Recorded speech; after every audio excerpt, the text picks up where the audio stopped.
এই রক্তপাত মুক্ত একটা পৃথিবী গড়ার জন্য আমাদের প্রত্যেকের অবস্থান থেকে কাজ করে যাওয়া উচিত। ইহুদি জাতি এবং খ্রিস্টান জাতি, দুই জাতির মধ্যে প্রচুর যুদ্ধ বিগ্রহ শুরু হয়। ইহুদিদের কেউই গ্রহণ করতে পারে না ওদের স্বভাবের কারণে। এর কারণে ইহুদিরা প্রচুর মায়ের খায়। আসসালামু আলাইকুম। আপনারা যারা এই মুহূর্তে যুক্ত হয়েছেন এই লাইভটিতে, আপনাদের সবাইকে জানাচ্ছি আমার আন্তরিক ভালোবাসা ও সালাম।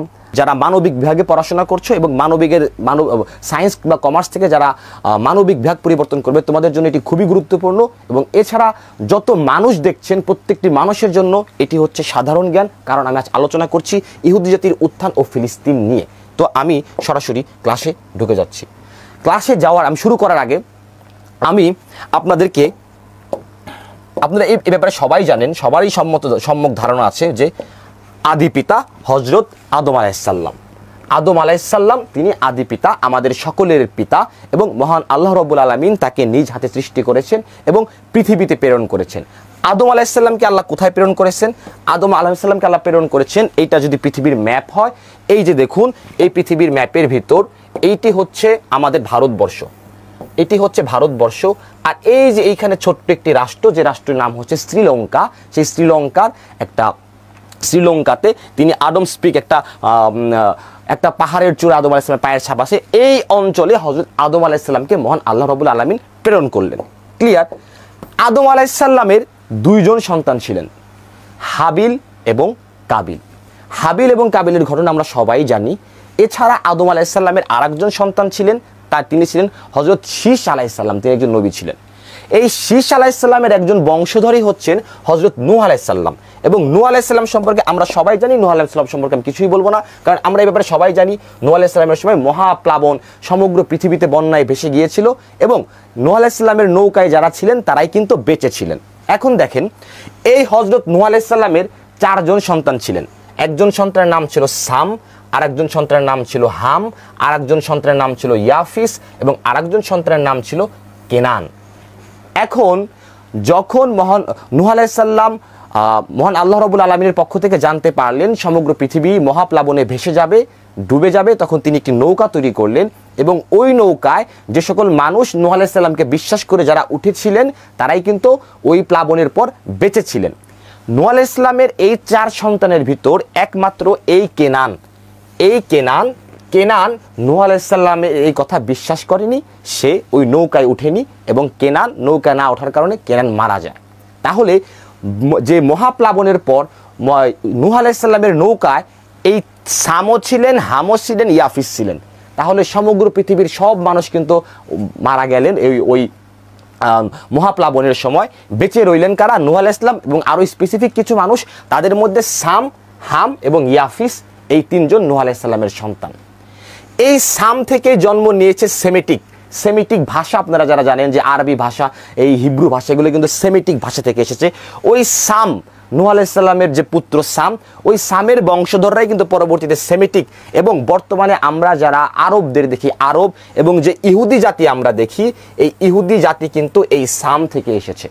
আরবরাও সাম থেকে এসেছে, ইহুদি জাতিরাও সাম থেকে এসেছে। যেহেতু আমাদের সকলের আদি পিতা হযরত আদম আলাইহিসসালাম, তো কোনো না কোনো এক জায়গায় গিয়ে আমাদের কিন্তু সবাই আমরা ভাই একসাথে মিলে যাব। তো সাম, ইহুদি, আরব এবং ইহুদি উভয় কই থেকে এসেছে? সাম থেকে এসেছে। এবং আরেকজন সন্তানের নাম ছিল হাম এবং হেমেটিক। মিশরীয়রা, বর্তমান যারা মিশরে বসবাস করছে এই মিশরীয়রা এসেছে হাম থেকে।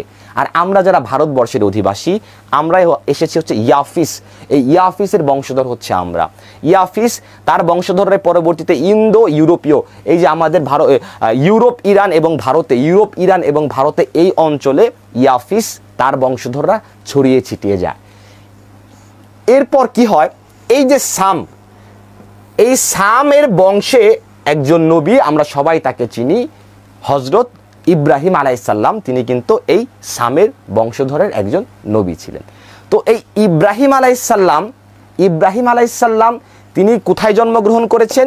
ইব্রাহিম আলাইহিসসালাম কোথায় জন্মগ্রহণ করেছেন এই নিয়ে যদিও একটু মতভেদ আছে, তারপর ওভারঅল বলা যায় এই যে পৃথিবীর মানচিত্র, এই মানচিত্রের মধ্যে এই যে এই অঞ্চলে যে ইরাক অঞ্চলটুকু, সেই ইরাক অঞ্চলে জন্মগ্রহণ করেছিলেন হযরত ইব্রাহিম আলাইহিসসালাম। এবং এই অঞ্চলে জন্মগ্রহণ করার পর ইব্রাহিম আলাইহিসসালাম বিয়ে করেন প্রথমে সারাহ নামের একজন নারীকে। সারা নামের একজন নারীকে ইব্রাহিম আলাইহিস সালাম প্রথম বিয়ে করেন। নাম কি? তার স্ত্রীর নাম সারা। এবং এই সারার গর্ভে জন্মগ্রহণ করেন হযরত ইসহাক আলাইহিস সালাম, যিনি নিজেও কি ছিলেন? একজন নবী ছিলেন। এবং হযরত ইয়াকুব আলাইহিস সালাম, এই ইসহাক আলাইহিস সালামের পুত্র ছিলেন হযরত ইয়াকুব আলাইহিস সালাম। তো কি করলেন ইব্রাহিম আলাইহিস সালাম? সারা এবং তার সন্তান ইসহাক আলাইহিস সালামকে নিয়ে সবার আগে চলে গেলেন কোথায়? এই সবার আগে চলে গেলেন, আমি একটু ক্লোজলি দেখাবো, এটা হচ্ছে ম্যাপের এই অঞ্চলের নাম হচ্ছে ইরাক। এটুক তো আমরা সবাই ক্লিয়ার দেখলাম। ওভারঅল এটা যদি বিশ্ব ম্যাপ হয় তাহলে ওই অঞ্চলটুকুর নাম হচ্ছে ইরাক। এখন আমরা একটু জুম থেকে দেখব, একটু ক্লোজ থেকে দেখব। ক্লোজ থেকে কি দেখব? এই যে আমরা ইরানের একটি ক্লোজ ম্যাপ দেখছি। এটা হচ্ছে ইরাক, এটা সৌদি আরবিয়া। আর এই যে অঞ্চলটুকু আমরা দেখছি, এই যে অঞ্চলটুকু, আমি একটু রেড কালি করে দিই এটাকে, এই যে অঞ্চলটুকু আমরা দেখছি, এই অঞ্চল হচ্ছে বর্তমান ফিলিস্তিন। হযরত ইব্রাহিম আলাইহিস সালামের স্ত্রীর নাম ছিল কি? সারাহ, এবং পুত্রের নাম ছিল ইসহাক আলাইহিস সালাম। এই সারাহ এবং ইসহাক আলাইহিস সালামকে নিয়ে ইব্রাহিম আলাইহিস সালাম সবার আগে চলে যান হচ্ছে এই ফিলিস্তিনে। একটি অঞ্চল ছিল ওই সময় ফিলিস্তিনের, সেই অঞ্চলের নাম ছিল কেনান। কয়েকারের কে, দন্তের নয়কারের না, দন্তের ন, কেনান। এবং কেনানের বর্তমান নাম হচ্ছে হিব্রুন। এই যে এই ম্যাপটা দেখতেছেন, এই ম্যাপটা হচ্ছে এই ফিলিস্তিনের লং ম্যাপ। এই যে অঞ্চল দেখছেন হিব্রুন, এই ফিলিস্তিনের এই হিব্রুনে হচ্ছেন কে আসেন? হযরত ইব্রাহিম আলাইহিস সালাম ইরাক থেকে এইখানে আসেন, এইটুকে। এই কেনানে আসার পর ইব্রাহিম আলাইহিস সালাম কি করলেন? সারাহ এবং ইসহাক আলাইহিস সালামকে নিয়ে এইখানে এই যে জেরুজালেম, বাইতুল মুকাদ্দাসের এই অঞ্চলে, যে হিব্রুন অঞ্চলে বসবাস শুরু করলেন। বসবাস শুরু করার পর ইব্রাহিম আলাইহিস সালাম এরপর এই অঞ্চলে ওই ইসহাক এবং সারাহকে রেখে তিনি চলে গেলেন। চলে যাওয়ার পর পরবর্তী তিনি আরেকটি বিবাহ করেছিলেন এবং তার স্ত্রীর নাম ছিল হাজেরা। এবং সেই হাজেরা তার ঘরে জন্মগ্রহণ করেন হযরত ইসমাইল আলাইহিস সালাম। এবং ইসমাইল আলাইহিস সালাম এবং হাজেরা এই দুজনকে নিয়ে তিনি চলে যান সৌদি আরবের এই মক্কা নগরীতে। এবং আপনারা সবাই জানেন যে হযরত ইসমাইল আলাইহিস সালামের সাথে হযরত ইব্রাহিম আলাইহিস সালামের এই যে কুরবানির ঘটনা এবং জমজম কূপের ঘটনা এবং এই যে কাবা শরীফ তিনি যে ইসমাইল আলাইহিস সালামকে নির্মাণ করেছেন, এই ঘটনা আমরা সবাই জানেন। কিন্তু একটা বিষয় একটু লক্ষণীয়, যে এই যে সৌদি আরবের মক্কাতে হযরত ইব্রাহিম আলাইহিস সালাম হাজিরা এবং এই যে ইসমাইল আলাইহিস সালামকে নিয়ে আসলেন, তার আগে কিন্তু এই অঞ্চলে মানুষজন বসবাস করতো না। এই ইব্রাহিম আলাইহিস সালাম এবং ইসমাইল আলাইহিস সালাম এবং হাজেরা, এই যে তিনজন এই অঞ্চলে তারা কিন্তু কি করলেন? সভ্যতার গোড়াপত্তন করলেন। আবার একই সাথে ইব্রাহিম আলাইহিস সালাম এই যে ইসহাক এবং তার মা সারাহকে নিয়ে যে এই যে জেরুজালেমে আসলেন, এই জেরুজালেমেও কিন্তু তিনি কি করলেন? সভ্যতার গোড়াপত্তন করলেন। দেন কি হইল? আমরা আবার একটু চার্টে ফিরে যাব। ইব্রাহিম আলাইহিস সালাম কি করলেন? সারাহকে বিয়ে করলেন, সারার ঘরে জন্মগ্রহণ করলো ইসহাক আলাইহিস সালাম এবং তাকে নিয়ে গেলেন কোথায়? জেরুজালেমে। জেরুজালেম, বাইতুল মুকাদ্দাস, কেনান শহরে তাকে নিয়ে গেলেন। এবং এই যে হাজেরা তার আরেকজন স্ত্রী, তার ঘরে জন্মগ্রহণ করলেন ইসমাইল আলাইহিস সালাম, তাকে রেখে এলেন মক্কায়। এই ইসহাক আলাইহিস সালামের পুত্র নাম হচ্ছে ইয়াকুব আলাইহিস সালাম। এবং ইয়াকুব আলাইহিস সালাম কোন জায়গায়? তিনিও কিন্তু ওই কেনানেই আসেন। এবং এই ইয়াকুব আলাইহিস সালামের অপর নাম হচ্ছে ইসরাইল।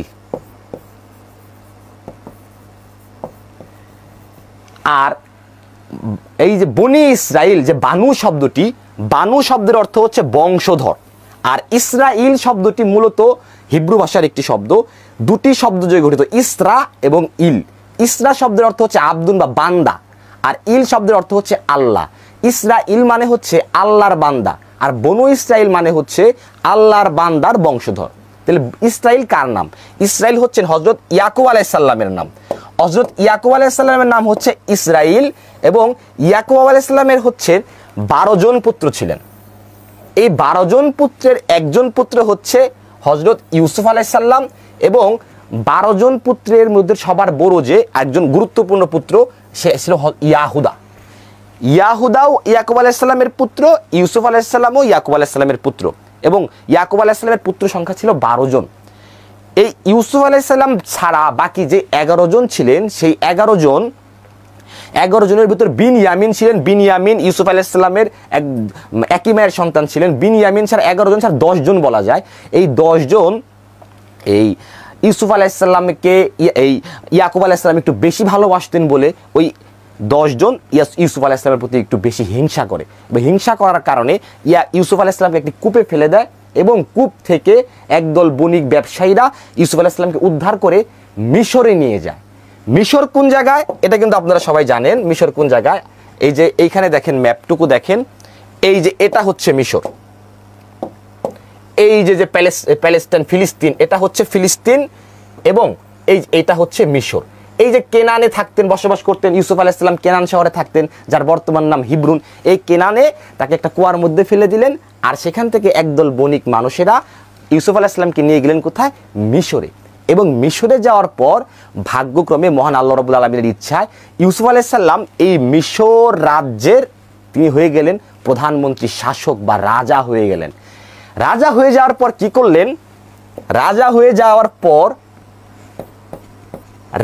যাওয়ার পর এই ইউসুফ আলাইহিস সালাম কি করলেন?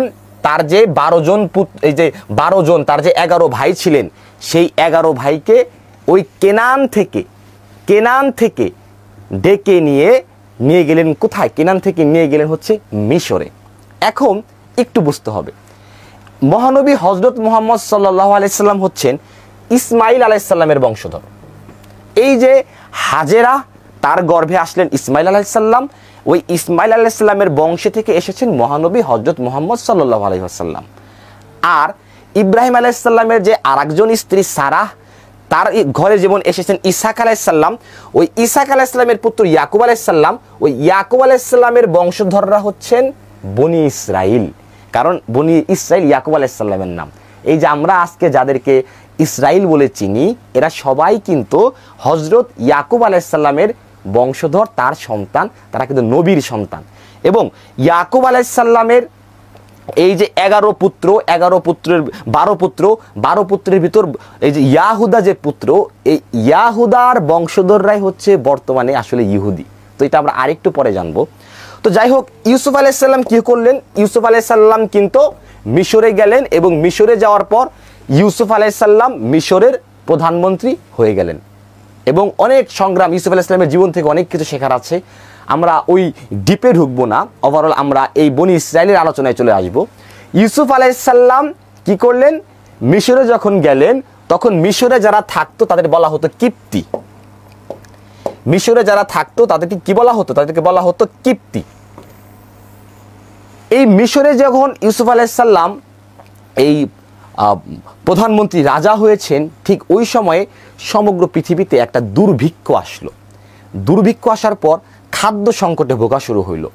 তখন হযরত ইউসুফ আলাইহিস সালামের মিশর খাদ্য ভাণ্ডারে এতটাই স্বয়ংসম্পূর্ণ ছিল এবং ইউসুফ আলাইহিস সালাম আগেই বুঝতে পারছিলেন যে খাদ্য সংকট যেহেতু আসবে, সেহেতু আমাকে ফসলগুলোকে একত্রিত করে রাখতে হবে, ফসল সঞ্চয় করতে হবে।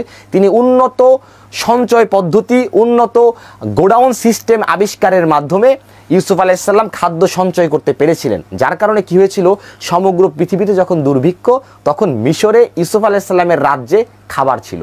আর এই খবর যখন ওই বর্তমান ফিলিস্তিনের কেনানে ইউসুফ আলাইহিস সালামের ভাইরা জানতে পারলো, তখন ওরা মিশর চলে গেল যে মিশরে যাই, মিশরে নাকি একজন শাসক আছে, সেই শাসক নাকি আমাদেরকে খাবার দিবে। এবং তারা যখন মিশরে যায়, গিয়ে যখন দেখে এ তো ইউসুফ এবং ইউসুফ আমাদের ভাই, তখন আসলে তারা বিশ্বাসই করে উঠতে পারতেছিল না। এবং ইউসুফ আলাইহিস সালাম সেই দুর্ভিক্ষের সময়ে বনি ইসরাইলদেরকে এই কেনান থেকে নিয়ে মিশরে রাজকীয় জীবন দেন। যে বনি ইসরাইল কেনানে খাদ্যের অভাবে ধুকে ধুকে মরতেছিল, এই বর্তমান ফিলিস্তিনের কেনানে, সেই বনি ইসরাইলদের হযরত ইউসুফ আলাইহিস সালাম ওই কেনান শহর থেকে কোথায় থাকার জায়গা দেন? থাকার জায়গা দেন মিশরে। কিন্তু মিশরে থাকার পরেও এই বনি ইসরাইলরা মহান আল্লাহর অবাধ্য হয় বিভিন্ন কারণে। যার ফলে কি হয়? হযরত ইউসুফ আলাইহিস সালাম তিনি মৃত্যুবরণ করার পর অনেক পরে মহান আল্লাহ রাব্বুল আলামিন তাদের উপর ফেরাউনের আযাব দেন। ফেরাউন কে ছিল? ফেরাউন কিন্তু ওই মিশরের একজন শাসক ছিল। এবং ফেরাউন এই বনি ইসরাইলদের উপর মানে অমানবিক নির্যাতন চালায়। এবং এই যে যারা কিপ্তি ছিল, মিশরের কিপ্তি, এই কিপ্তিদের হচ্ছে বনি ইসরাইলরা ছিল এই কিপ্তিদের রাখাল। এই কিপ্তিদের আন্ডারে খুব চিপ কাজ করতো, খুব নিচু মানের কাজ করে কোনোভাবে বনি ইসরাইলরা টিকে ছিল। তখন তারা মহান আল্লাহ রাব্বুল আলামিনের কাছে আবার ক্ষমা চাইলেন। ক্ষমা চাওয়ার পর আল্লাহ কি করলেন, মূসা আলাইহিস সালামকে বনি ইসরাইলের নবী হিসাবে পাঠালেন এবং ফেরাউনের আযাব থেকে তাদের মুক্তি দিলেন। ফেরাউনের আযাব থেকে মুক্তি দিলেন। মূসা আলাইহিস সালামকে নবী হিসাবে পাওয়ার পর তারা আবার সাময়িকভাবে একটুখানি তাদের এবং ফেরাউনের অত্যাচার থেকে মুক্তি হওয়ার পর তারা যখন আবার একটু সুস্থ হলেন, আবার একটু স্বাভাবিক জীবনযাপনে ফিরলেন, একটু ভালোভাবে বাঁচা শুরু করলেন, তখন আল্লাহ রাব্বুল আলামিন তাদেরকে তাওরাত গ্রন্থ দিলেন। তাওরাত গ্রন্থ পাওয়ার পর তারা আবার বিশ্বাসঘাতকতা করলো। বিশ্বাসঘাতকতা করার পর তারা আল্লাহর অবাধ্য আবার হইল। আবার হওয়ার পর মহান আল্লাহ রাব্বুল আলামিন তাদের উপর আবার ওই মিশরে ওইখানে আবার তিনি তাদের উপর অত্যাচার করলেন। তাদেরকে কি করলেন, মহান আল্লাহ রাব্বুল আলামিন আবার অভিশাপ দিলেন, তারা আবার অভিশপ্ত হইল। অভিশপ্ত হওয়ার পর হযরত দাউদ আলাইহিস সালাম একজন নবী ছিলেন। এই মূসা আলাইহিস সালামের পরে হযরত দাউদ আলাইহিস সালামের কল্যাণে এই বনি ইসরাইলরা পুনরায় জেরুজালেমে, ওই যে তার কেনান, তার যে শহর, সেই শহরে আবার বসতি স্থাপন করতে পারে। একটা সময় এমন হয়েছিল যে ওই সময়ে বনি ইসরায়েলদের কোথাও থাকার জায়গা নাই, সবাই বনি ইসরায়েলদেরকে শুধু মারে এবং বনি ইসরায়েলদের স্বভাবেই ছিল আসলে মায়ের খাওয়ার একটা কাজকর্ম, তারা ওই সময় কাজকর্মই করতো। তো এই জন্য কি হইতো, বনি ইসরায়েল আল্লাহর কাছে দোয়া করলো যে আল্লাহ আমাদের বাঁচাও। তখন শামাইল আলাইহিস সালাম ছিলেন তাদের নবী। তো আল্লাহ রাব্বুল আলামিন শামাইল আলাইহিস সালামকে জানাইলেন যে তুমি একটা কাজ করো, একজন লোক আছে, ওই লোককে নির্বাচন করো, ওই লোক হবে হচ্ছে তোমাদের শাসক এবং ওই লোক কি করবে, জেরুজালেমে গিয়ে যুদ্ধ করবে, যুদ্ধ করার পর জেরুজালেমকে আবার বনি ইসরায়েলদের দিয়ে দেওয়া হবে। তখন হযরত শুআয়ব তখন ওই লোকটির নাম ছিল হচ্ছে তাগুত। তখন তাগুতকে, ওই তাগুতের আন্ডারে বনি ইসরায়েলরা তাগুদের অধীনস্থ হয়ে ওই জেরুজালেমে যে যুদ্ধ করে এবং সেই যুদ্ধে হযরত দাউদ আলাইহিস সালাম ছিলেন একজন বালক।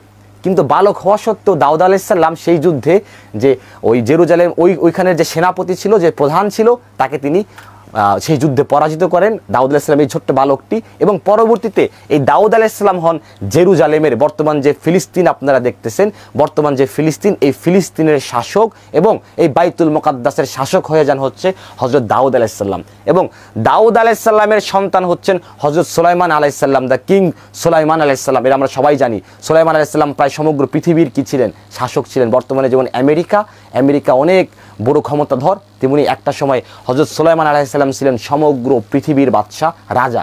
কিন্তু তার রাজধানী কোথায় ছিল, তার কেন্দ্রবিন্দু কোথায় ছিল, ওই জেরুজালেম।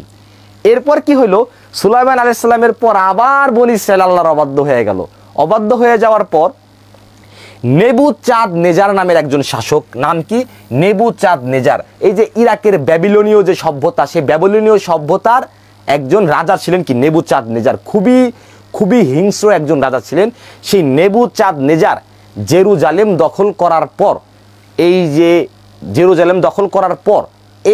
জেরুজালেম ছাড়া করলেন বনি ইসরায়েলদেরকে, এরপরে হাজার বছর কেটে গেছে। এই কিছুদিন আগে ওই জেরুজালেমে আবার ইহুদিরা ওই বনি ইসরায়েলে যাইতে পারছে, এতদিন আর যাইতে পারে নাই। এখন এই যে নেবুচাঁদনেজার যে আসলে এই যে বনি ইসরায়েলদেরকে আবার ওই জেরুজালেম থেকে উৎখাত করলেন, এটা হযরত ঈসা আলাইহিস সালামের জন্মের 500-700 বছর আগের ঘটনা। আজ থেকে ধরেন গিয়ে হচ্ছে 2024-23 চলতেছে, এর সাথে 500-700 যোগ করলে 3000 বছর আগের ঘটনা। আজ থেকে 3000 বছর আগে জেরুজালেমে ইহুদিরা, বনি ইসরায়েলরা ছিল, কিন্তু আল্লাহর অবাধ্য হওয়ার কারণে মহান আল্লাহ রাব্বুল আলামিন তাদেরকে এমন অভিশপ্ত করেছেন যে তারা ওই জেরুজালেম থেকে তারা বিতাড়িত হয়ে যায়। তারা জেরুজালেমে আর কখনো তারা ওইদিকে মুখ ফিরাইতে পারে নাই। তো এরপর কি হইল, এরপর হযরত ঈসা আলাইহিস সালাম আসলেন। হযরত ঈসা আলাইহিস সালাম আসার পর ঈসা আলাইহিস সালামের বিরুদ্ধেও ষড়যন্ত্র করলো কারা, এই বনি ইসরায়েলরা। এই বনি ইসরায়েলি ঈসা আলাইহিস সালামকে নবী হিসাবে মানতে নারাজ। কেন নারাজ? এজন্য তারা মানতে নারাজ কারণ তিনি ছিলেন পিতৃ পরিচয়হীন। মহান আল্লাহ রাব্বুল আলামিন তিনি একটা অলৌকিক সৃষ্টি ছিলেন হযরত ঈসা আলাইহিস সালাম, যে পুরুষ ছাড়া শুধুমাত্র নারীর গর্ভে তিনি জন্মগ্রহণ করেছিলেন। তো এই ঈসা আলাইহিস সালামকে ওই ইহুদিরা তারা কিন্তু মারতে চেষ্টা করেছিল। এবং বনি ইসরায়েলরাই এই ঈসা আলাইহিস সালামকে মারতে চেষ্টা করেছিল, এবং ওই বনি ইসরায়েলদের ধারণা, ইহুদিদের ধারণা তারা তাকে মেরে ফেলেছে। কিন্তু আমরা মুসলমানরা বিশ্বাস করি যে না, ঈসা আলাইহিস সালামকে মহান আল্লাহ রাব্বুল আলামিন আকাশে তুলে নিয়েছেন, তিনি আবার আগমন করবেন। তো এই ঈসা আলাইহিস সালাম এই পৃথিবী থেকে তুলে নেওয়ার পর, কিংবা যদি আমি ওই ইসরায়েলদের বনি ইসরায়েলদের ভাষায় বলি, তাকে যদি মৃত্যুবরণ, কিন্তু ঈসা আলাইহিস সালাম এই পৃথিবী থেকে চলে যাওয়ার পর, আসমানে চলে যাওয়ার পর, তখন এই ইহুদিদের ওই বনি ইসরায়েলদের মধ্যে দুই ধরনের মানুষ ভাগ হয়ে যায়। এক ধরনের মানুষ খুব খুশি হয়, বনি ইসরায়েলদের একটা অংশ খুব খুশি হয়ে যায়, আর একটা অংশ খুব ব্যথিত হয়, যারা প্রকৃত অর্থে ঈসা আলাইহিস সালামের কল্যাণ চাইতেন, যারা প্রকৃতপক্ষে ঈসা আলাইহিস সালামকে চিনতে পারতেছিলেন। ওই যে যারা খুশি হয়, ওরাই হচ্ছে বর্তমান ইহুদি। যারা ঈসা আলাইহিস সালামের এই প্রস্থানে খুশি হয়েছিল তারাই ইহুদি, এবং তারা ছিল ওই যে ইয়াকুব আলাইহিস সালামের 12 পুত্রের এক পুত্রের নাম ইয়াহুদা, সেই ইয়াহুদার বংশধর। আর যারা ব্যথিত হয়েছিলেন তারা হচ্ছে যে বর্তমান খ্রিস্টান, যাদেরকে আমরা দেখি।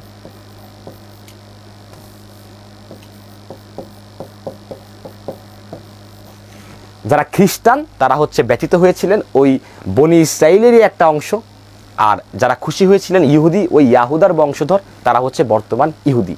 আই থিঙ্ক আমরা এই মুহূর্তে জানতে পেরেছি ইহুদি জাতি কারা ছিলেন, এবং ইহুদি জাতির উৎপত্তি, তারা কিন্তু নবীদের বংশধর। এবং এই বনি ইসরায়েলদের উপর মহান আল্লাহ রাব্বুল আলামিন এত এত এত নবী প্রেরণ করেছিলেন, তার কোনো হিসাব নেই। প্রচুর নবী কিন্তু ইহুদিদের বংশে এসেছিল। তো আই থিঙ্ক আপনারা যারা শুরু থেকে লাইভটি দেখেছেন, এই মুহূর্তে আমাকে একটু রেসপন্স করতে হবে, ইহুদি জাতির উৎপত্তি আপনারা বুঝেছেন কিনা। এই ছিল বনি ইসরায়েলদের উৎপত্তি। বনি ইসরায়েল আসলে এইভাবে, বনি ইসরায়েল ওই ইয়াকুব আলাইহিস সালামের বংশধররা, তারা কিন্তু এসেছে। এই ছিল এই বনি ইহুদি জাতির উৎপত্তি, খ্রিস্টান জাতির উৎপত্তি। এখন আমি আপনাদেরকে বলবো, এই যে আমি আপনাকে এই মুহূর্তে স্লাইডের মাধ্যমে এই যে ইহুদি জাতি সম্পর্কে বোঝাচ্ছি, এই যে একটি ক্লাসের ব্যবস্থা করেছি, আমরা কিন্তু এরকম ক্লাস প্রতিনিয়তই করে যাচ্ছি, কিন্তু আমি মাহমুদ হাসান তাবিব পেজ থেকে না, এটা আমরা করে যাচ্ছি এডুকাটুম একাডেমির পেজে, এডুকাটুম একাডেমির আন্ডারে। এবং আপনাদের পরিচিত যারা যারা আগামীতে বিশ্ববিদ্যালয়ে ভর্তি পরীক্ষা দিবে, বিশেষ করে যারা মানবিকে পড়াশোনা করেছে এবং সায়েন্স নিয়ে পড়াশোনা করেছে, কমার্স নিয়ে পড়াশোনা করেছে, তাদেরকে আমরা পড়াচ্ছি। এবং এই যে চ্যাপ্টার, এই যে পড়াশোনা, এখান থেকে কিন্তু বিশ্ববিদ্যালয়ে ভর্তি পরীক্ষায় প্রশ্ন আসে। এখন আমরা জানবো বর্তমান ফিলিস্তিন সম্পর্কে। দেখুন, I need your attention man, this is a very, মানে এটা খুবই বেদনাদায়ক একটা ব্যাপার। কেন বেদনাদায়ক? দেখুন, 1946 সালে, এটা হচ্ছে ফিলিস্তিনের মানচিত্র, বর্তমান ফিলিস্তিন। এই যে ওয়ার্ল্ডের ভিতর যে ফিলিস্তিন আমি দেখালাম, ওই ফিলিস্তিন দেশের মানচিত্র। 1946 সালে এই যে ফিলিস্তিন, এই ফিলিস্তিনের সব অংশে, এই যে সবুজ অংশগুলো, এই সবুজ অংশগুলো থাকতো কি ফিলিস্তিনের লোকজন, অধিবাসী। আর এই যে একটু একটু অংশ দেখেন, এই অংশে থাকতো হচ্ছে ইহুদিরা। এক বছর 1946 থেকে এক বছর 1947 সালেই দেখুন সমগ্র ফিলিস্তিনের ভিতর এই সবুজ অংশে থাকে ফিলিস্তিন, ইসরায়েল কীরকম পুরো অঞ্চল দখল করে নিয়েছে। 1964 সালে এই অবস্থা, এবং বর্তমানে এই অঞ্চলে এইখানে আর ফিলিস্তিন নেই, পুরো অঞ্চলটুকু ইসরায়েল, বনি ইসরায়েল, তারা এই অঞ্চলটুকু দখল করে নিয়েছে। এখন যারা এই প্রথম থেকে এই এখন অবধি মনোযোগ দিয়ে এই ক্লাসটি দেখেছেন, আপনারা জানেন যে বনি ইসরায়েলদের আদি নিবাস ছিল ফিলিস্তিন, কেনান। হযরত ইয়াকুব আলাইহিস সালামের বংশধর তারা। ইয়াকুব আলাইহিস সালাম কিন্তু আদি নিবাস কিন্তু ফিলিস্তিনের কেনানের ছিল, যার বর্তমান নাম হিব্রুন। এবং হযরত ইয়াকুব আলাইহিস সালামের বংশধর তারা হচ্ছে বনি ইসরায়েল। এই কেনানে নেবুচাঁদ নেজারের সাথে বনি ইসরায়েলের একটি যুদ্ধ হয়। নেবুচাঁদ নেজারকে, এই যে ব্যাবিলনীয় সভ্যতা মাঝে মাঝে আপনারা শুনবেন, ওই ব্যাবিলনের ঝুলন্ত উদ্যান আপনারা শুনবেন, ইরাকের নাম আপনারা শুনবেন। এই ইরাকের একজন শাসক ছিলেন। হযরত ঈসা আলাইহিস সালাম জন্মেরও 500-600 বছর, 400-500-600 বছর আগের ঘটনা এটা। আজ থেকে ধরা চলে প্রায় 3000 বছর আগে। আজ থেকে 3000 বছর আগে হযরত সুলাইমান আলাইহিস সালাম, তিনি কিসের সম্রাট ছিলেন? হযরত সুলাইমান আলাইহিস সালাম কিন্তু ওই বাইতুল মুকাদ্দাস, ওই জেরুজালেম, ওই ফিলিস্তিন, ওই অঞ্চলেরই কিন্তু তিনি শাসক ছিলেন, এবং ওই অঞ্চল থেকে তিনি সমগ্র বিশ্ব শাসন করেছেন। এবং হযরত সুলাইমান আলাইহিস সালামও কে ছিলেন? তিনি কিন্তু আল্লাহর একজন নবী ছিলেন এবং সুলাইমান আলাইহিস সালাম কিন্তু এই বনি ইসরাইলদেরই একজন ছিলেন। তো সুলাইমান আলাইহিস সালামকে কিন্তু মাধ্যমে কিন্তু আল্লাহ বনি ইসরাইলদেরকে একটা সময় অনুগ্রহ করে ওই কেনান আদিবাসী ওই ফিলিস্তিনের সাম্রাজ্য কিন্তু তাদের দিয়েছিলেন, কিন্তু তারা তারপর বারবার বিশ্বাসঘাতকতা করায় মহান আল্লাহ রাব্বুল আলামিন তাদের অভিশপ্ত জাতি হিসেবে দিয়েছেন। এবং কিয়ামতের আগ পর্যন্ত আমরা যতদূর কিয়ামতের আগ পর্যন্ত আমাদের ধর্মীয় বিশ্বাস হচ্ছে যে ওরা বনি ইসরাইলে ঘুরতেই থাকবে, ওদের আর কোনো দেশ হবে না। তো ওদের আদি নিবাস ছিল কেনানে। কেনান কোন জায়গায়? ফিলিস্তিনে। নেবুচাঁদ নেজারের সাথে বনি ইসরাইলদের যুদ্ধ হয়। যুদ্ধ হওয়ার পর এই নেবুচাঁদ নেজারের হাতে বনি ইসরাইল এমনভাবে কোচকাটা হয়, তারপর তারা ওই ফিলিস্তিন থেকে বের হয়ে গিয়ে ইউরোপে ঢুকে যায়। এবং ইউরোপের বিশেষ করে দুইটি দেশে, রাশিয়া এবং জার্মানি, রাশিয়া এবং জার্মানি এই দুইটি দেশে এই ইহুদিরা ছড়িয়ে ছিটিয়ে পড়ে। এরপর কি হয়? এরপরে ওই যে ইউরোপে ঢুকলো, ইউরোপে কারা? ইউরোপে অধিকাংশ মানুষই খ্রিস্টান। এই খ্রিস্টানদের সাথে এই বনি ইসরাইল এই ইহুদি জাতির একটি মারাত্মক ধরনের যুদ্ধ বেঁধে যায়। খ্রিস্টানদের সাথে তাদের বনিবনা হয় না এবং ইহুদি জাতি এবং খ্রিস্টান জাতি দুই জাতির মধ্যে প্রচুর যুদ্ধ বিগ্রহ শুরু হয়। ইহুদিদের কেউই গ্রহণ করতে পারে না ওদের স্বভাবের কারণে। এর কারণে ইহুদিরা প্রচুর মায়ের খায়। আর যখনই ওরা ইউরোপে মায়ের খাইতেছে তখনই ওদের মনের ভিতরে একটা ফিলিংস জাগ্রত হয় তাদের আদি নিবাসের প্রতি, যে সেই কেনান তাদেরকে টানে, তাদের জন্মভূমি। ওদের আদি নিবাসের প্রতি একটা প্রেম জাগ্রত হয় যে আজকে আমরা ইউরোপে আসছি এই মায়ের খাই, যদি আমরা কেনানে থাকতাম, কেনান তো আমাদের সেই ইয়াকুব আলাইহিস সালাম, আমার সেই ইব্রাহিম আলাইহিস সালাম, ওই ইসহাক আলাইহিস সালামের সেই দেশ, আমরা যদি ওইখানে থাকতাম তাহলে মনে আমরা মায়েরটার কম খাইতাম। বা তাদের ওই আদি নিবাসের প্রতি একটা প্রেম জাগ্রত হয়। এবং এই প্রেমটাকে আরও বেশি জাগ্রত করায় কে? থিওডোর হার্জেল নামের একজন ব্যক্তি। নাম কি? থিওডোর হার্জেল। কত সালে? 1896 সালে।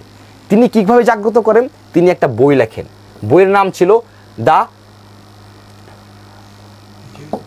The Jewish state. এখানে স্টেটটা আসেনি, তাই না? দ্য জুইশ স্টেট নামে তিনি একটি বই লেখেন এবং এই বইটিতে তিনি আসলে এই যে ইহুদি জাতির আদি নিবাস কেনান টেনান সহকারে তিনি এই ব্যাপারে প্রচুর লেখালেখি করেন। এবং তার এই লেখাটি সাথে সাথে কি হয়, তার এই লেখাটি এই যে 1896 সালে তিনি হচ্ছেন এই বইটি লেখেন।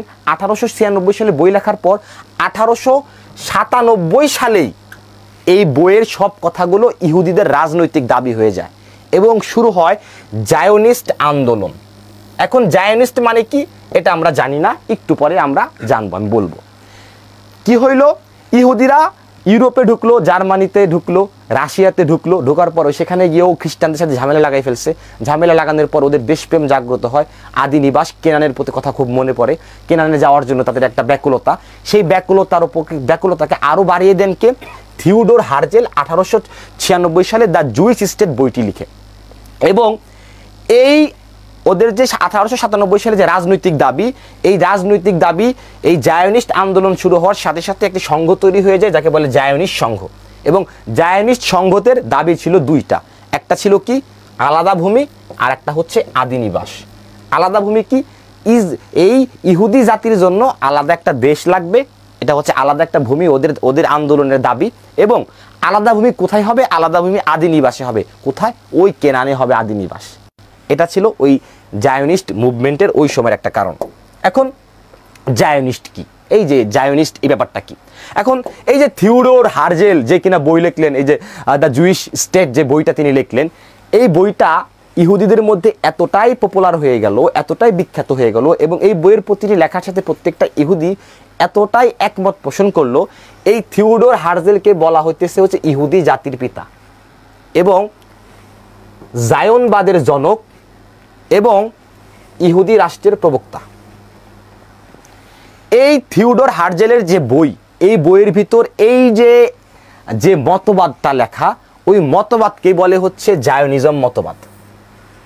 এবং এই বইয়ের যে মতবাদ, এই মতবাদের সাথে এই মতবাদকে যারা বিশ্বাস করে এবং এটা বাস্তবায়নের জন্য যারা কাজ করছে তাদেরকে বলা হচ্ছে জায়োনিস্ট। তাহলে কি হইল? 1896 সালে এই যে দ্য জুইশ স্টেট এই বইটি মূলত হচ্ছে জায়োনিজম মতবাদ এবং জায়নিস্ট এই যে এখান থেকে আসলো। আশা করি আমি ক্লিয়ার সবাই। এরপর কি হইল, এরপর 1914 সালে প্রথম বিশ্বযুদ্ধ শুরু হইল। 1914 সালে প্রথম বিশ্বযুদ্ধ শুরু হইল এবং 1918 সালে শেষ হইল। ওই যে নেবুচাঁদ নেজারের কাছে আজ থেকে 3000 বছর আগে জেরুজালেম থেকে ইহুদিরা উদ্ঘাত হয়েছে, তারপরে এই সময়ের মধ্যে কিন্তু আর জেরুজালেম যাইতে পারে নাই। ওই ইউরোপ সহ সমগ্র পৃথিবীতে অভিশপ্তে ছড়াছড়ি করতেছে ইহুদি জাতি। কি হইল, প্রথম বিশ্বযুদ্ধ যখন শুরু হইল তখন কার কার মধ্যে যুদ্ধ লাগলো? তখন যুক্তরাজ্যের সাথে যুদ্ধ করলো হচ্ছে জার্মানি ও অটোমান সাম্রাজ্য।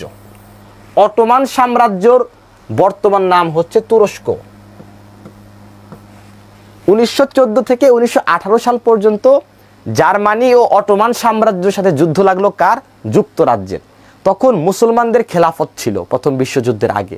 তখন অটোমান সাম্রাজ্যের আন্ডারে সমগ্র মুসলমানরা কি একসাথে ছিল। ওই প্রথম বিশ্বযুদ্ধের পর হলো খান খান হয়ে সব ভাঙ্গা যায়। তো অটোমান সাম্রাজ্য ও জার্মানির সাথে যখন যুক্তরাজ্যের যুদ্ধ লাগতো তখন একটা ম্যাটেরিয়াল ছিল, ওই ম্যাটেরিয়ালের নাম ছিল গ্লিসারিন। এবং গ্লিসারিন খুবই গুরুত্বপূর্ণ ছিল যুদ্ধের জন্য। যুদ্ধের বিভিন্ন এই যে পণ্যদ্রব্য ওরা কি বলে মজুত করার জন্য, গোডাউন একত্রিত করার জন্য ওই গ্লিসারিন ব্যবহার হইতো। তো যুদ্ধের কাজে গ্লিসারিন লাগতো। আর এই যুক্তরাজ্য গ্লিসারিন কিনতে হইলো এই অটোমান সাম্রাজ্য এদের কাছ থেকে। এখন কি হইল, যুদ্ধই তো লেগে গেছে ওদের সাথে। যেহেতু অটোমান সাম্রাজ্য জার্মানির সাথে যুদ্ধ, তখন অটোমান সাম্রাজ্য জার্মানি এখন আর যুক্তরাজ্যে গ্লিসারিন দিবে না। গ্লিসারিন না দেওয়ার কারণে কি হইল, প্রথম বিশ্বযুদ্ধে যুক্তরাজ্য এখন মাইনাস পয়েন্টে, ব্যাক পয়েন্টে। যুক্তরাজ্য কোনোভাবেই এদের সাথে পারতেছে না। ঠিক ওই সময়ে চার্ম ওয়াইজম্যান ম্যানচেস্টার সিটি ইউনিভার্সিটির প্রফেসর ছিলেন। এই চার্ম ওয়াইজম্যান একজন ইহুদি। এই চার্ম ওয়াইজম্যান ইহুদি, খুবই ব্রিলিয়ান্ট একজন মানুষ ছিলেন। তিনি রসায়নবিদ ছিলেন, তিনি অধ্যাপক ছিলেন ম্যানচেস্টার সিটি ইউনিভার্সিটির। তিনি একই সাথে একজন ব্যবসায়ী ছিলেন এবং বিজ্ঞানী ছিলেন। তিনি তখন এই প্রবলেমটা নিয়ে ভাবলেন এবং অ্যাসিটন নামের নতুন একটি কি বলে একটা এলিমেন্ট তিনি তৈরি করলেন, রাসায়নিক একটা এলিমেন্ট তৈরি করলেন। এই এলিমেন্টটা তৈরি করার কারণে এই গ্লিসারিনের রিপ্লেসমেন্টে এই অ্যাসিটন ভালো কাজ দিল। যে গ্লিসারিন যে কাজে ব্যবহার করা হতো ওই সকল কাজে এই অ্যাসিটন খুব ভালো কাজ দিল। বিশেষ করে বোমা বানানোর জন্য বা যুদ্ধাস্ত্র বানানোর জন্য এই অ্যাসিটন খুব ভালো কাজ দিল। এবং এই চার্ম ওয়াইজম্যান যুক্তরাজ্যকে অ্যাসিটন দিল, অর্থ দিল, অস্ত্র দিল এবং প্রথম বিশ্বযুদ্ধে জার্মানি ও অটোমান সাম্রাজ্যকে হারিয়ে দিল যুক্তরাজ্য। এই যুদ্ধ চলাকালীন 1917 সালে, তখনও যুদ্ধ শেষ হয় নাই, কিন্তু যুক্তরাজ্য বুঝে গেছে ওরা জিতবে। যুদ্ধ তো শেষ হয়েছে 1918 সালে। 1917 সালে যুক্তরাজ্য বুঝে গেছে যুদ্ধ তারা জিতবে। এই জন্য 1917 সালে যুক্তরাজ্য কি করছে, যুক্তরাজ্য এই চার্ম ওয়াইজম্যানকে একটা সংবর্ধনা দেয়। সেই সংবর্ধনায় যুক্তরাজ্য চার্ম ওয়াইজম্যানকে জিজ্ঞাসা করে যে এই ওয়াইজম্যান, তোমরা তো আমাদের অনেক উপকার করলে, এখন বলো তোমরা আমাদের কাছে কি চাও। চার্ম ওয়াইজম্যান বলে যে আমরা ইহুদিদের জন্য স্বতন্ত্র একটি রাষ্ট্র চাই, এটা হচ্ছে আমাদের দাবি। তখন এই ইংল্যান্ডের যারা ছিলেন এই যুক্তরাজ্যে, তারা বলেন ঠিক আছে, তোমাদেরকে আমরা উগান্ডাতে জায়গা দিয়ে দিচ্ছি। বর্তমান যে উগান্ডা, সেই উগান্ডাতে হচ্ছে এই ইহুদিদের জন্য দিয়ে দিতে চাই যে তোমরা উগান্ডায় গিয়ে থাকো, ফিলিস্তিন হবে না, এইখানে তোমাদের যাওয়া, তোমরা উগান্ডাতে গিয়ে থাকো। কিন্তু চার্ম ওয়াইজম্যান তিনি অটল থাকেন যে না, আমাদের ইহুদিদেরকে ওই ফিলিস্তিনে দিতে হবে, আদি নিবাস কেনান, হিব্রুন যার বর্তমান নাম, ওই অঞ্চলে আমাদের দিতে হবে, ওই বাইতুল মুকাদ্দাস ওইটাই আমাদের লাগবে, ওইটা আমাদের। তো তারপরে কি হয়, তারপরে ইংল্যান্ড কৃতজ্ঞতাবশত চার্ম ওয়াইজম্যানকে এই কথাটা মাইনা নেয় এবং এই যে প্রথম বিশ্বযুদ্ধ চলাকালীন, প্রথম বিশ্বযুদ্ধের এই সময় 1917 সালের 2 নভেম্বর, এই তারিখগুলো খুব ইম্পর্টেন্ট। তোমরা যারা আমার স্টুডেন্ট আছো, আমি সবসময় তোমাদের সন মুখস্থ করতে বলি না, বাট এই সনগুলো তোমরা একটু মনে রাখবা, এটা খুবই গুরুত্বপূর্ণ। 2 নভেম্বর 1917 সালে 2 নভেম্বর বেলফোর নামের একজন কর্মকর্তা, ইংল্যান্ডের তিনি একজন বড় কি বলে অর্থ সচিব বা খুব বিগ ভাইটাল রোল একটা প্লেতে ছিলেন। এই বেলফোর তিনি হচ্ছেন এই যে ওয়াইজম্যানের এইসব কথায় তিনি একটা চিঠি লেখেন রথচাইল্ডের কাছে। রথচাইল্ড তখন কি ছিলেন? একজন ইহুদি ছিলেন, এবং ইহুদি বলতে হচ্ছে তিনি রাজনৈতিক এবং ধর্মীয় নেতা ছিলেন। রাজনৈতিক নেতা ছিলেন, ধর্মীয় নেতা ছিলেন, এবং খুব বিগ একটা ফ্যামিলি। রথচাইল্ড ফ্যামিলি সম্পর্কে আমি অন্য সময় এক সময় বলবো, আজকে খুবই কম আলোচনা হবে ব্যাপারে। তো বেলফোর রথচাইল্ডের কাছে চিঠি লেখেন। সেই চিঠিতে, এই চিঠি ছিল আসলে এই ইসরায়েল রাষ্ট্রের একটা মানে ছাড়পত্র বলা চলে। এই চিঠিতে বলা হয়েছে যে ইসরায়েলদেরকে এই যে তাদের আদি নিবাস যে কেনান, এই কেনানে তাদেরকে রাষ্ট্র দেওয়া হোক, এবং ওই ফিলিস্তিন, এই ফিলিস্তিনটা ইসরায়েলদের দিয়ে দেওয়া হোক। কেন এই বেলফোর এই চিঠিটা রথচাইল্ডকে দিল? কারণ ওই চার্লস ওয়াইজম্যান দ্বিতীয় বিশ্বযুদ্ধে ইসরায়েলদেরকে যুক্তরাজ্যকে বাঁচাইছিলেন। তো এই যে কেনান, যে ফিলিস্তিন, 1914 সালে মাত্র 3000 ইহুদি এই ফিলিস্তিনে ছিল। এটা তো ফিলিস্তিনের মানচিত্র, এই মানচিত্রটা ফিলিস্তিনের অনেক আগের মানচিত্র। তো 1914 সালে এই পুরো ফিলিস্তিনে মাত্র 3000 ইহুদি ছিল। আর 1918 সালে সেই সংখ্যা হয়ে যায় 20,000। 3000 থেকে নতুন করে 17,000 ইহুদি সাথে সাথে চলে যায় ফিলিস্তিনে। কারণ কি? কারণ হচ্ছে এই যে 2 নভেম্বর 1917 সালে ওই যে বেলফোর যখন চিঠিটা লেখে এখন পাঠায় রথচাইল্ডকে, সাথে সাথেই 17,000 ইহুদি চলে যায় কোন জায়গায়? ফিলিস্তিনে। এবং 1948 সালে এই সংখ্যা হয়ে গিয়ে 6 লক্ষ। 1948 সালে যখন এই যে দ্বিতীয় বিশ্বযুদ্ধের পরে 1948 সালে ইহুদির রাষ্ট্রের ঘোষণা ওরা দেয়, তারপরে 6 লক্ষ লোক ফিলিস্তিনে গিয়ে বসে যায়। আর বর্তমানের চিত্র তো এইটাই, একটু আগে আপনাদের আমরা দেখাইলাম, পুরাটাই প্রায় ইহুদিরা দখল করে নিছে। এরপর কি হইল? এই যে 1947 সালে দ্বিতীয় বিশ্বযুদ্ধের পরে তো বেলফোর ঘোষণা তো হয়ে গেল। বেলফোর ঘোষণা হয়ে যাওয়ার পর আস্তে আস্তে মানুষজন ইহুদিরা ফিলিস্তিনে যাওয়া শুরু করলো। এরপর দ্বিতীয় বিশ্বযুদ্ধ হইল। দ্বিতীয় বিশ্বযুদ্ধ শেষ হয়ে যাওয়ার পর 1947 সালে এই ফিলিস্তিনকে 2 ভাগ করার সিদ্ধান্ত নেয় জাতিসংঘ, এবং জাতিসংঘের 181 নম্বর প্রস্তাবে এই কথাগুলো বলা হয়। কি বলা হয়? যে ফিলিস্তিন 2 ভাগ হবে। এক ভাগ হবে কার? এক ভাগ হবে ফিলিস্তিনের, আর এক ভাগ হবে কার? আর এক ভাগ হবে ওই ইহুদিদের, ইসরায়েল রাষ্ট্রের। এবং 45 ভাগ নাকি হবে ফিলিস্তিনের, আর 55 ভাগ চলে যাবে ইহুদিদের। একে তো ইহুদিরা ওই জায়গার আসলে অধিবাসী না, ওরা তো ওই অঞ্চল থেকে সমগ্র পৃথিবীব্যাপী যে জায়গায় মধু দেখছে সে জায়গায় চলে গেছে। যখন ওই জেরুজালেমের যখন অভাব, জেরুজালেমে যখন হাহাকার, তখন কিন্তু তারা ঠিকই মিশরের রাজকীয় জীবন তারা কিন্তু বাইসা নিছে। এরকম যখনই তারা যে জায়গায় লাভ দেখছে সে জায়গায় চলে গেছে। এই জন্যই মহান আল্লাহ রাব্বুল আলামিন তাদেরকে অভিশপ্ত জাতি হিসাবে এখন পর্যন্ত এই যুদ্ধের মধ্যে রাখছেন, অস্থিরতার মধ্যে। এই ইহুদিদের 55% পাবে কে? ইহুদিরা। এবং এই জাতিসংঘ এই সিস্টেমটা করে হচ্ছে কার জন্য? ইউএসএর জন্য, আমেরিকার জন্য। কারণ কি? এই জাতিসংঘ এটা কিন্তু আসলে আমেরিকারই একটা বলা চলে প্রোডাকশন, এবং এই জাতিসংঘ পরিচালনা করার জন্য জাতিসংঘের একটা আইন আছে যে প্রত্যেকটা দেশ তাদের বাজেটের 25% জাতিসংঘকে সর্বোচ্চ পরিমাণ দিতে পারবে। কি হিসেবে দিতে পারবে? চাঁদা হিসেবে দিতে পারবে, বা দান হিসেবে দিতে পারবে, জাতিসংঘের একটা ভাতা দিতে পারবে। যুক্তরাজ্য তাদের বাজেটের ইউএসএ, আমেরিকা তাদের বাজেটের 22% দেয়, আর যে বাংলাদেশ দেয় হচ্ছে 0.01%। যেহেতু 22% দেয়, জাতিসংঘ আসলে আমেরিকা যা বলে তাই শুনতে বাধ্য। টাকা যেখানে আসে সেখানে আসলে টাকার কথা সবাই শুনে। তো এই জাতিসংঘ আমেরিকার ইনফ্লুয়েন্সে এই দ্বিখণ্ডকরণ প্রস্তাব 1947 সালে জারি করে। 1947 সালে তারা বলে যে ফিলিস্তিন 2 ভাগ হবে, এই 55 ভাগ যাবে ইহুদিদের, আর মাত্র 45 ভাগ যাবে কিসের? ফিলিস্তিনিদের। এই প্রস্তাব হয়ে যাওয়ার পর তো ইহুদিদের পাওয়ার বেড়ে যায়।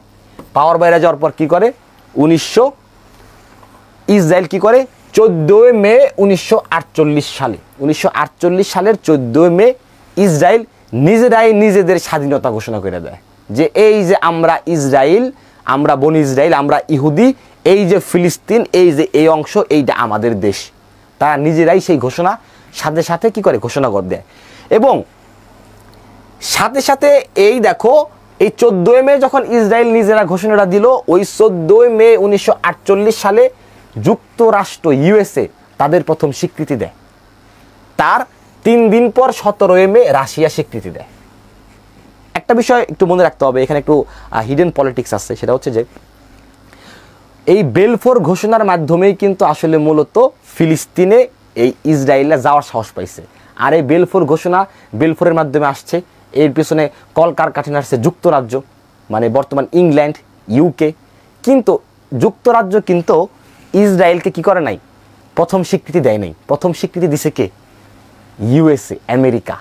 এখানে পলিটিক্স আছে। এবং আমার যারা স্টুডেন্ট আছে তোমরা খুবই মনোযোগ দিয়ে থাকো, ভর্তি পরীক্ষা কিন্তু এই যে এরকম একটু প্যাসেনা প্রশ্ন আসবে যে ইসরায়েল রাষ্ট্রকে সর্বপ্রথম এই যে স্বীকৃতি দিচ্ছে কে, তো তুমি কনফিউজ হয়ে যেতে পারো, যেহেতু বেলফোর ইউকে প্রথম সাহায্য করছে, তাহলে প্রথমটা সেই দিবে। প্রথমটা কিন্তু না, প্রথমে দেয় হচ্ছে ইউএসএ, দ্বিতীয়তে দেয় হচ্ছে রাশিয়া।